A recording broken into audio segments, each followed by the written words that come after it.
और अब कोई संकोच रखने की जरूरत नहीं है, किसी लघुता ग्रंथि में रहने की जरूरत नहीं है।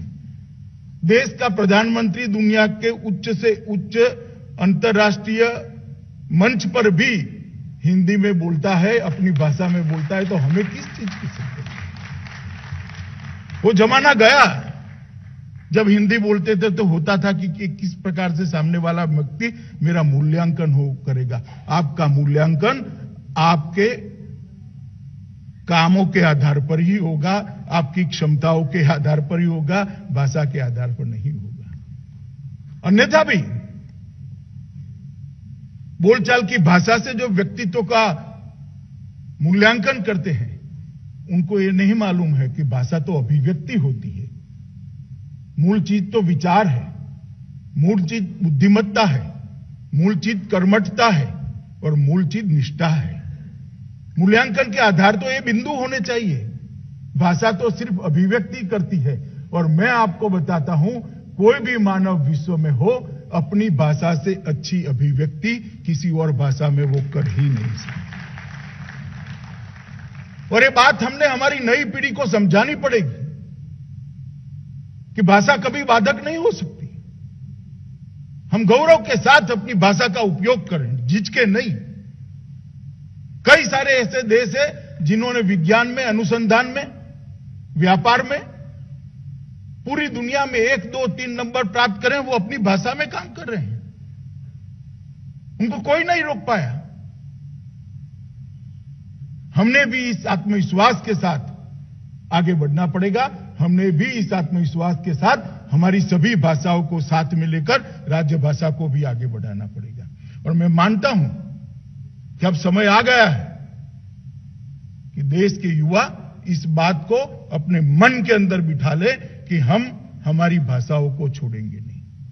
मैं देश भर के अभिभावकों को भी कहना चाहता हूं, भले आपका बच्चा अंग्रेजी माध्यम में पढ़ता हो, इसके बारे में कभी बाहर थोड़े समय के बाद बात करेंगे। भले आपका बच्चा अंग्रेजी माध्यम में पढ़ता हो, घर में आप उसके साथ अपनी भाषा में बात करने की शुरुआत करिए, वरना वो अपनी जड़ों से कट जाएगा। कोई बाहर की भाषा हमें इस देश की महान संस्कृति, गौरवमय इतिहास से परिचित नहीं करा सकती। कोई बाहर की भाषा हमें आपके बच्चे को, आपकी बेटी को, आपके बेटों को इस देश के वैचारिक पिंड के साथ नहीं जोड़ सकती। केवल और केवल बच्चे की मातृभाषा ही जोड़ सकती है, क्योंकि वहां का स्थानीय इतिहास, वहां का स्थानीय संस्कार और वहां की स्थानीय गौरवप्रद चीजें उसकी मातृभाषा में ही उपलब्ध है। जिस दिन आप बच्चे को अपनी मातृभाषा का ज्ञान से वंचित कर दोगे, वो अपनी जड़ों से कट जाएगा। और जो लोग अपनी जड़ों से कटते हैं वो कभी ऊपर नहीं जाते हैं। ऊपर तो वही जाते हैं जो वही वृक्ष जाता है जो वृक्ष की जड़ें गहरी भी हो, मजबूत भी हो और फैली हो। इसलिए मैं सभी लोगों को कहना चाहता हूं कि हम हमारी बोलचाल की भाषा गौरव के साथ हम स्थानीय भाषा रखें, राजभाषा को रखें और किसी भी प्रकार के संकोच को हम त्याग दें, लघुता ग्रंथि न रखें और आगे बढ़ने का समय अब आ गया है। और एक जमाना था जब भारत के नेता विदेश में जाते थे तो वहां जो बोलते थे वो शायद ही देश समझ पाता था, मगर सबसे पहले अटल जी ने शुरुआत की और नरेंद्र मोदी जी ने उसको एक रवायत बना दिया है कि जहां भी जाएंगे, किसी भी अंतर्राष्ट्रीय मंच पर जाएंगे, हम अपना वक्तव्य भारतीय भाषा में ही देंगे, राजभाषा में ही देंगे। इससे बहुत बड़ा फर्क राजभाषा के गौरव को प्रस्थापित होने में हुआ। ढेर सारे लोगों के मन में जो संकोच था, लघुता ग्रंथि थी, उसका निवारण हुआ। मैं आपको कहता हूं, गृह विभाग में अब अन्य भाषा में फाइल भेजना में संकोच होने लगा है। सोच का परिवर्तन होता है तो कैसे होता है? पहले हिंदी भाषा में फाइलें नहीं आती थी, अब अन्य भाषा में फाइल भेजने में भी संकोच होता है, अरे बहुत जल्दी थी, टाइपिस्ट नहीं था, वगैरह वगैरह वगैरह कर भेजते हैं। तो परिवर्तन जब होता है तब मानस परिवर्तन भी होता है, और हमारा दायित्व है कि जनमानस का परिवर्तन करना, हमारी जिम्मेदारी है जनमानस का परिवर्तन। मैं एक बहुत सरल उदाहरण देना चाहता हूं। मित्रों, देश भर में जब कोरोना का आफत आई, कुछ अकेले हमारे देश में नहीं थी, दुनिया भर में आई थी, चाहे पहली लहर हो चाहे दूसरी लहर हो। आंकड़े बताते हैं कि भारत ने यह लड़ाई बहुत अच्छे तरीके से लड़ी है। कोई मुझे पूछेगा कि लड़ाई में हम सफल क्यों होंगे, तो मेरा एक सीधा साधा एनालिसिस है कि दुनिया भर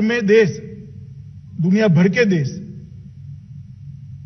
ये लड़ाई को इस तरह से लड़े कि कोरोना के खिलाफ लड़ाई सरकारें लड़ी, मगर भारत इस लड़ाई इस तरह से लड़ा कि कोरोना के खिलाफ भारत सरकार, राज्य सरकार और 130 करोड़ की जनता एकमुश्त एकजुट होकर लड़ी, इसलिए हम विजयी हुए। कम से कम क्षति के साथ इसमें से बाहर गए।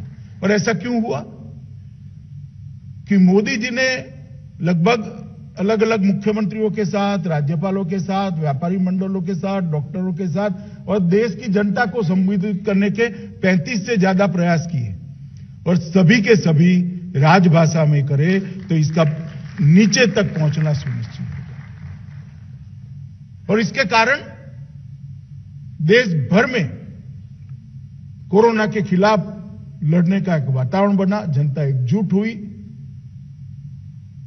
और आज हम कह सकते हैं कि कोरोना के प्रकोप से हम धीरे धीरे बाहर आने की दिशा में आगे बढ़ रहा है देश। मित्रों, अपनी भाषा का महत्व जो नहीं समझता उसको इतिहास में जब लिखा जाता है तब बहुत बड़ा कीमत चुकाना पड़ता है। और मैं चाहता हूं कि हम सब इस बात को समझें, हमारी भाषा के महत्व को समझें, राजभाषा के महत्व को समझें, और हमारी भाषा ही हमारे देश को गौरव दिला सकती है, ये वास्तविकता को समझें। मित्रों, हमने संविधान को जब स्वीकारा, इसके साथ ही 14 सितंबर 1949 के एक निर्णय को भी स्वीकार कर लिया कि इस देश की राजभाषा हिंदी होगी और लिपि देवनागरी होगी। बहुत लंबी बहस के बाद यह निर्णय लिया गया था, और ये बहस को कोई पढ़ेगा तो उसका मूल, उसका तत्व और निर्णय के पीछे का एक दूरदृष्टि दृष्टिकोण हमारे समझ में आता है कि कोई भी भारतीय भाषा का एक दूसरे से स्पर्धा नहीं है। सभी भारतीय भाषाएं एक दूसरे की पूरक है, एक दूसरे को बल देती है। और इसलिए हिंदी और देवनागरी को स्वीकार करने के साथ ही हमने स्थानीय भाषाओं को, सभी भाषाओं को स्वीकार करने का भी एक निर्णय लिया था।